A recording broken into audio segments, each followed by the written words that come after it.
जय माता दी। अल्टीमेट ज्ञान आपका हार्दिक स्वागत करता है। दोस्तों, शत्रु की जब बात आती है तब एक तरफा समझ लिया जाता है। किसी ने कहा कि मेरा वह व्यक्ति शत्रु है, परंतु यदि दूसरा व्यक्ति भी उसे शत्रु माने तो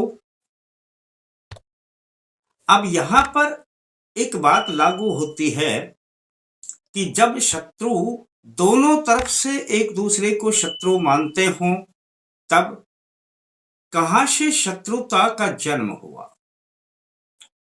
दोस्तों, इस बात को समझ लेना बहुत जरूरी है, क्योंकि आज मैं जिस देव का मंत्र के साथ में विधान बताना जा रहा हूं, वह विधान जब आप करेंगे तो शत्रु शांत हो जाएगा। परंतु उस विधान में जरूरी है कि अकारण ही कोई किसी को परेशान करे, अकारण ही कोई शत्रु बन जाए। व्यक्ति की कोई दोष नहीं, व्यक्ति का कोई भी किसी प्रकार का लेना देना नहीं, और वह व्यक्ति शत्रुता कर ले। बस दोस्तों, यदि ऐसी स्थिति है, और ऐसी आमतौर पर अक्सर पाई जाती है, इस अवस्था में आपको मैं यह धर्मराज यानी यमराज के मंत्र के द्वारा जो विधान बताऊंगा, दोस्तों, शत्रु शीघ्र शांत होगा। समय ही नहीं लगेगा। आप जब यह प्रयोग करेंगे तो देखेंगे कि शत्रु शांत हो गया है। परंतु अब आप इस बात को सोच लेना चाहिए, यह आपके ऊपर निर्भर करता है, क्योंकि धर्मराज दोनों पक्षों को देखते हैं। धर्मराज का काम ही है न्याय करना, यानी कि वह एक पक्ष की कार्रवाई नहीं करते हैं।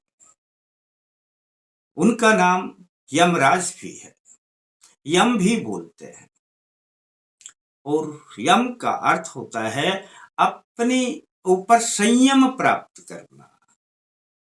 और जिन्होंने अपने ऊपर संयम प्राप्त कर लिया है, उन्हें किसी के भी किसी कारणवश लेने देने की कोई आवश्यकता नहीं होती कि वे किसी एक का पक्ष लें।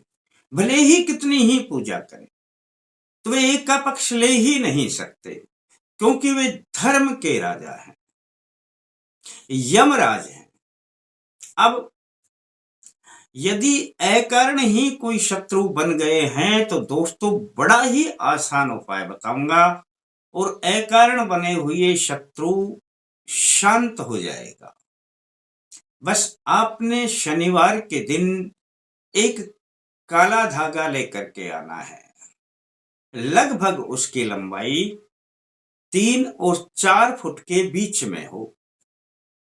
बस इतना सा एक काला धागा ले लें, कच्चा हो पक्का हो, इससे कोई फर्क नहीं पड़ता है। अब शनिवार को यह काला धागा ले लेना है, और अब दोस्तों, आपने अपने घर से बाहर जब आप जाते हैं तो आपने आक के पौधे की तलाश करनी है। आक का पौधा आप सभी जानते हैं, जिनको देहाती भाषा में आकड़े का पौधा बोलते हैं।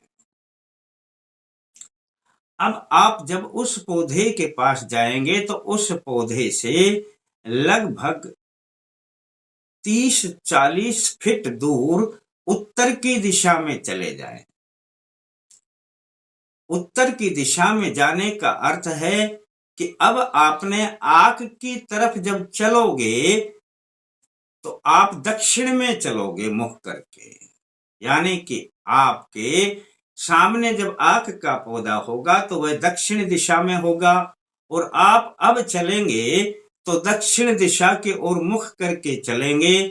बस आपने चलने से पहले, अब आप 50-60 फीट की दूरी पे हैं, तो चलने से पहले धर्मराज का ध्यान करना है और बोलना है कि हे धर्मराज, कारण ही यह मेरा शत्रु बन गया है। अब यह की जगह उसका नाम बोल देना,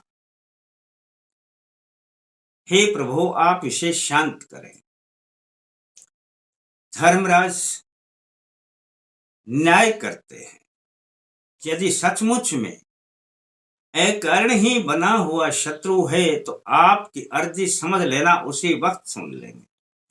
यहां पर ध्यान रहे, केवल एक ही शत्रु का नाम बोलना है। बोलना है कि हे धर्मराज, कारण ही यह मेरा शत्रु बन गया है, आप इसे शांत करें। बस यह की जगह उनका नाम बोल देना शत्रु का। इतना बोलने के बाद आंख की तरफ चलना, और दोस्तों उसमें आप गांठें लगाते जाना। एक गांठ लगाएंगे तो एक मंत्र बोलना है, और एक मंत्र जो बोलना है वह आपको बता देता हूं। ओम श्री धर्मराजाय यमाय भक्तानुग्रह कृते नमः।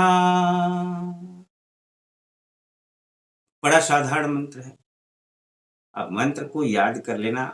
एक 4-5 अक्षरों का ही मंत्र है।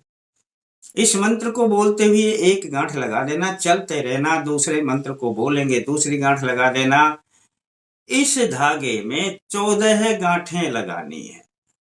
आपके पास 50 फीट की दूरी है, 14 गांठें लगा देना। दोस्तों आंख के पौधे के पास पहुंचने से पहले आपने 14 मंत्र और 14 गांठें लगा देना। आंख के पौधे के नीचे जरा सा रेत हटाएं, इसको धागे को इकट्ठा कर लें, फोल्ड कर लें, समेट लें, कैसा भी कर लें। जरा सा रेत हटा करके उसके नीचे रखें और रेत को फिर से ढक दें। इतना सा काम एक ही बार शनिवार के दिन कर लेना दोस्तों। एक ही बार के करने से काम बन जाएगा, शत्रु शांत हो जाएगा। अब बस बात इतनी सी है कि कोई अकारण आपको परेशान करता हो, काम हो गया। धर्मराज का उसी वक्त प्रभाव प्रारंभ हो जाएगा दोस्तों, और आपको शत्रु से निजात मिल जाएगी। बहुत ही सिंपल साधारण उपाय है, करके अवश्य देख लेना यदि आपकी बुद्धि मानती है तो। अच्छा लगता है तो इसे लाइक कर देना। फिर मिलते हैं दोस्तों नए अंक के साथ, तब तक के लिए जय माता दी।